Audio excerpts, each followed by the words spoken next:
Tu dis juste bravo, c'est tout. Je ne te demande pas de te répandre en compliments, je te demande juste de lui dire bravo. Attention, hein, qu'il sonne pas appuyé, mais qu'elle ne soit pas obligée de te faire répéter. Non, je n'y arriverai pas. Tu ne peux pas dire bravo. Non. Même un petit bravo. Non. C'est quoi? C'est le mot qui te gêne? Non, c'est ce qu'il veut dire. Ce qu'il veut dire. Ce qu'il veut dire. Mais si tu le dis comme bonjour, il veut déjà beaucoup moins dire ce qu'il veut dire. Ça veut quand même un petit peu dire félicitations, non? Oui, mais pas plus, vraiment, pas plus. Je te dis que je n'y arriverai pas. Jean-Claude, écoute, tu lui dis juste bravo, c'est tout, et moi j'enchaîne. Oh, ça loge là. Je n'y arriverai pas. Jean-Claude, tu as vu où elle nous a placés? Au 6e rang d'orchestre, au milieu de tous les gens connus. Elle n'était pas obligée, on n'est même pas célèbre, on est même le contraire. Elle a fait ça pour nous faire plaisir. Mais je n'ai éprouvé aucun plaisir. Mais c'est bien pour ça que je ne te demande pas de lui dire merci. Là, d'accord, merci, ça pourra avoir un petit côté hypocrite. Surtout si tu t'es beaucoup ennuyé. Mais bravo, franchement, c'est rien. Un sourire. Même pas un demi-sourire. Une lèvre qui se retrousse à peine. J'y arriverai pas. Alors dis-le 2 fois. 2 fois. Oui. Bravo, bravo, 2 fois. Ça file tout seul, ça glisse, on se rend presque pas compte qu'on l'a dit. C'est un peu comme oh pardon.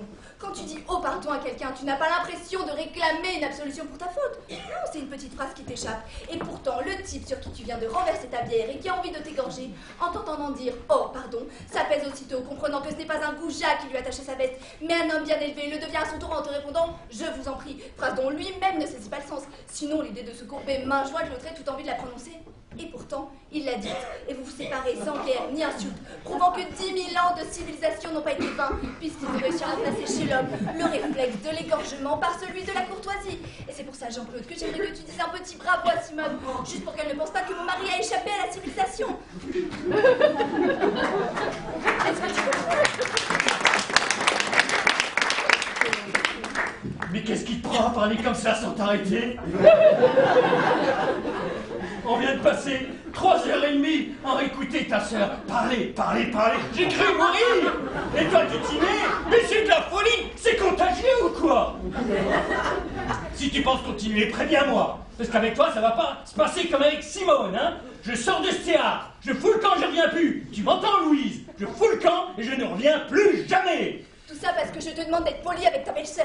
Parce qu'elle l'a été, elle, sur scène? Oh, parce que c'est de l'art, c'est poli. Parce que c'est classique, c'est poli. Parce que ça rime, c'est poli. C'est ça? Tu n'es quand même pas en train de m'expliquer que Racine est mal élevé. Mais ta sœur m'a torturé toute la soirée. Tu es au courant, j'espère qu'au Japon, la grandeur suprême pour le samouraï blessé à mort est de dire bravo à son adversaire. C'est un mauvais exemple, je hais le Japon. Dommage, un peu de samouraï aurait pu t'aider. À quoi? Mais à mieux comprendre, à mieux te comprendre, en oubliant 2 petites mythes de tête occidentale butées. Je te préviens, Louis, je suis à vous. Parce que figure-toi que quand le samouraï blessé à mort dit bravo à son adversaire, ce n'est pas pour le féliciter, c'est pour l'humilier. Ah bon? Et c'est la vengeance suprême. Ton sabre a meurtri mon corps, mais mon âme, elle est intacte et elle te dit bravo. Voilà la victoire, la vraie. Bravo. Car en disant bravo à son adversaire, c'est à lui-même qu'il se dit bravo. Bravo d'avoir dit bravo à mon bourreau. Maintenant, si tu refuses de dire bravo en disant bravo à Simone, c'est ton affaire. Mais un homme qui n'a pas hurlé pendant cette représentation ne peut pas se dire bravo. Quand je pense qu'il ait subi cette torture sans broncher comme un lâche, sans rien dire pendant exactement 223 minutes et 17 secondes. Sachez-vous, tu l'as regardé, ta montre, hein? Oui, tout le temps. Et j'ai même cru qu'à un moment donné, elle s'était arrêtée. Je me suis dit...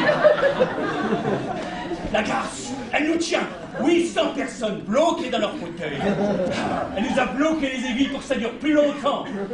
Je sais pas comment j'ai tenu, je sais pas. Mais enfin, n'exagère pas. Tu n'es pas mort. Non. Tu sais pourquoi? Parce que je me suis mis à me répéter tout le temps un mot. Un mot magique. Entr'acte. Entr'acte.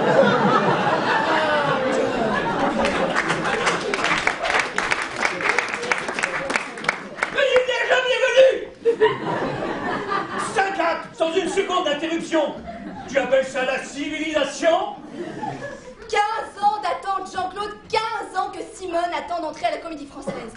Ça y est, c'est fait, elle est engagée. Et miracle, on lui offre le rôle dont elle rêve depuis toujours.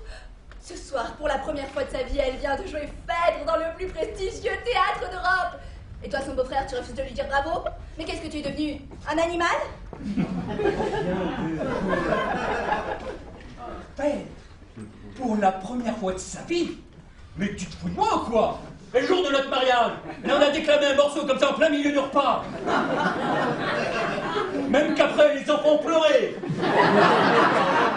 Qu'aucun invité n'a voulu danser. Et mon père a gueulé sur le tien. Elle nous a foutu une ambiance de merde, oui, avec sa vocation et ses alexandrins. C'est maman qui lui avait demandé de nous faire une surprise. Une surprise? Ah, surprise! Ah, surprise! Mais la surprise n'a pas être que je quitte la table du plus beau jour de notre vie.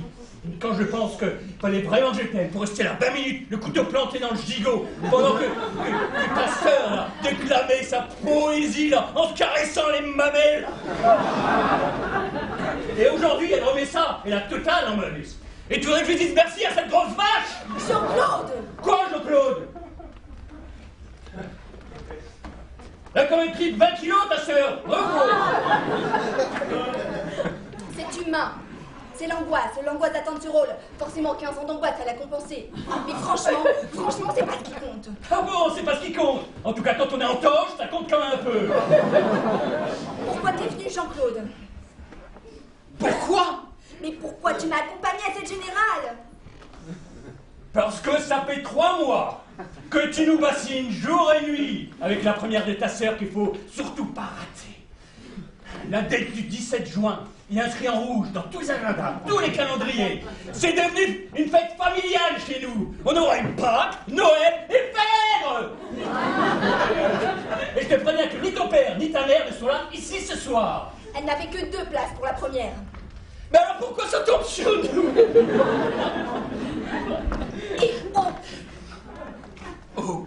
Est-ce que tu peux lui dire oh?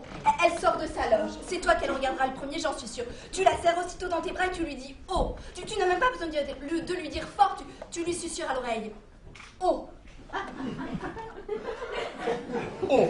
Oui, je pense que dans Bravo, ce qui compte surtout, c'est le oh. Les autres lettres vont ainsi dire inutiles. Mais si, tu as entendu les gens applaudir pendant les rappels? Vo! Voilà! Vo, ce sera parfait. Tu me demandes de dire veau à ta sœur. S'il te plaît. Veau. Oui! Louise, je crois que maman est venue de faire le point sur notre... J'en étais sûre. La fuite, la tangente, l'esquive, une fois de plus tu cherches à échapper à ce que je te demande. Jamais le moindre effort pour me comprendre, pour me satisfaire. Jean-Claude! Adieu! Jean-Claude!